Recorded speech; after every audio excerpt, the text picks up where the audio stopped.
Police છીએ, આગળ ખૂન થયું છે, તમારા દાગીના ઉતારી પાકીટમાં મૂકી દો તેવી જૂની તરકીબ અપનાવીને બે ગઠિયાઓએ બે મહિલાઓને શહેરમાં ઉઘાડે છોક લૂંટી લીધી હતી। પોલીસ દ્વારા તપાસ હાથ ધરવામાં આવી છે। પ્રાપ્ત વિગતો અનુસાર શહેરના હરણી રોડ માણેક પાર્ક 4 રસ્તા પાસે આવેલ A30 પ્રભુલી સોસાયટીમાં 75 વર્ષના જશુબેન કનૈયાલાલ દલવાડી પરિવાર સાથે રહે છે। જશુબેનને ડાયાબિટીસ હોવાથી તેઓ ચાલવા માટે નીકળ્યા હતા। અડધો કલાક સુધી ચાલ્યા બાદ કલ્પના સોસાયટી પાસે બાકડા ઉપર જશુબેન તેમજ તેમની ઉંમરની મહિલાઓ સૂર્ય સ્નાન માટે બેસતા હોવાથી તેઓ બાકડા પર બેસવા જતા હતા। દરમિયાન બાઇક સવાર બે લૂંટારુઓ તેમની પાસે ધસી આવ્યા હતા અને વૃદ્ધ જશુબેનને જણાવ્યું હતું કે અમે પોલીસવાળા છીએ, આગળ બનાવ બન્યો છે, તમારા દાગીના ઉતારીને પાકીટમાં મૂકી દો। જશુબેને બે યુવાનોએ પોતે પોલીસનું હોવાનું જણાવતા તેઓ પર વિશ્વાસ મૂકી પોતાની 1.5 તોલાની બે બંગડી અને 1.5 તોલાની સોનાની તુલસીની માળા કાઢી પાકીટમાં મૂકી રહ્યા હતા। પરંતુ લૂંટારુઓએ તેઓની પાસેથી દાગીના અને પાકીટ લઈ દાગીના પાકીટમાં મૂકવાનો ડોળ કરી શિફતપૂર્વક સેરવી લીધા હતા અને રફુચક્કર થઈ ગયા હતા।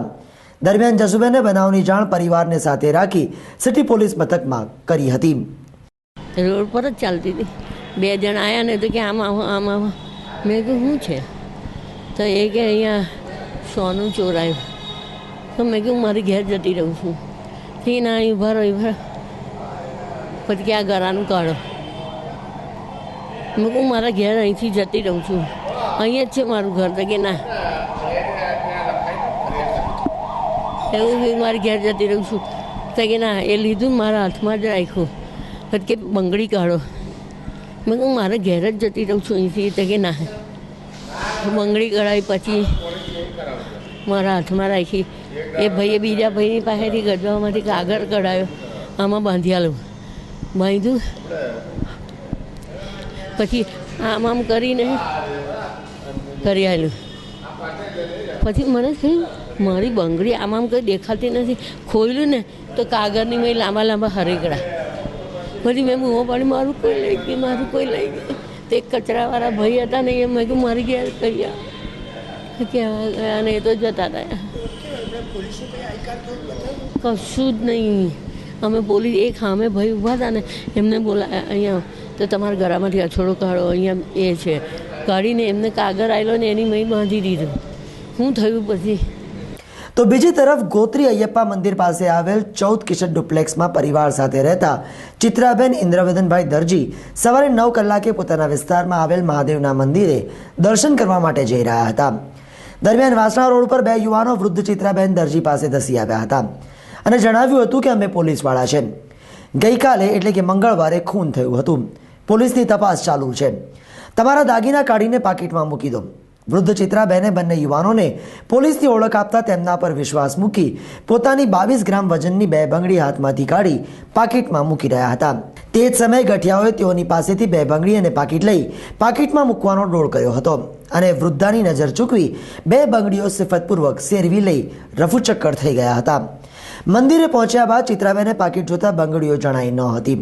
તુરંત જ તેઓએ ગોત્રી પોલીસ મથકમાં પહોંચી ફરિયાદ કરી હતી અને બે લૂંટારુઓ પોલીસના સ્વાંગમાં બંગડી લૂંટી ગયાની ફરિયાદ નોંધાવવામાં આવી હતી।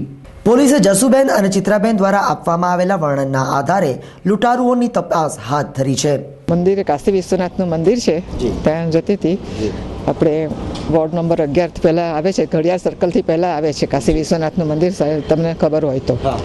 અને ત્યાંથી દર્શન કરીને પાછી આવતી હતી ત્યારે એ તરફ ગોત્રી તરફ મારા ઘર તરફ આવતી હતી। હાલની બાજુમાં લગાવ્યું, થોડીક હોસ્પિટલથી આ બાજુ લગાવ્યું છે કાશી વિશ્વનાથ તરફ ઘરે જતા। ત્યાં ગાડીએ ભાઈએ ઊભા રહ્યા હતા અને મને કીધું કે બેન તમે આ બાજુ આવો ને, શું કામ છે? હું સમજી ગઈ હતી કે આ બરાબર નથી, રાઈટ માણસ નથી, પણ છતાંય મને બોલાવ્યા કે મારો બોસ છે અને પોલીસવાળા છે, અમે આમ છે તેમ છે, બધી વાતો કરી અને પછી એને મારી પાસેથી કીધું કે તમારી બંગડી છે તો તમે એમ કે તમારી પાસે સોનાનું છે? મેં કહ્યું શું કામ છે તારે ભાઈ? મેં કીધું તો કે બંગડી છે, તો તમારી બંગડી છે ને તો તમે કાઢી નાખો।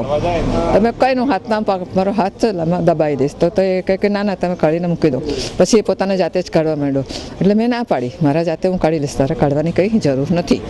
પછી એને શું કર્યું ખબર છે, પોતાને મને કાઢવા લાગ્યો એટલે મેં મારા જાતે જ પછી બંગડી કાઢી ને બીજા હાથને પણ કાઢીને મારા પર્સમાં મૂકી દીધી. મૂક્યા બાદ પછી પાછો થોડી વાર એને બીજો એક ભાઈ હતો, 2 ભાઈ હતા, તો જાડા સરખા એનો બોસ બતાવતો હતો. તે બોસ એને મારા હાથમાંથી પર્સ લીધું. મને કહે કે લાવો, એમ કે તમારું પર્સ એમ કે કરી લઉં, ચેક કરી લો. મેં કહું શું કરવા ચેક કરવાની, કંઈ જરૂર નથી, મારા પર્સમાં છે જ. પણ છતાંય મારા હાથમાંથી લઈ લીધું અને હું સમજી ચૂકી કે આ કાઢી લેવા માંગે છે, હું સમજી ચૂકી હતી. પણ પછી મારા હાથમાં પર્સ પાછું આપી દીધું. એટલી વારમાં મેં પાછું મેં કહું લા, મને ડાઉટ ગયો, મારું પર્સ હલકું થઈ ગયું. એટલે મેં જોયું ખોલીને, તો એ ઇન બિટવીન એ મોટરસાઇકલ પર હજુ બંધ કરીને મારી નજર આમ ઊંચી કરું છે, આ પેલો ભાઈ છે કે નહીં, એટલી વારમાં તે મોટરસાઇકલ પર ઘડિયાળ સર્કલ તરફ જતો રહ્યો.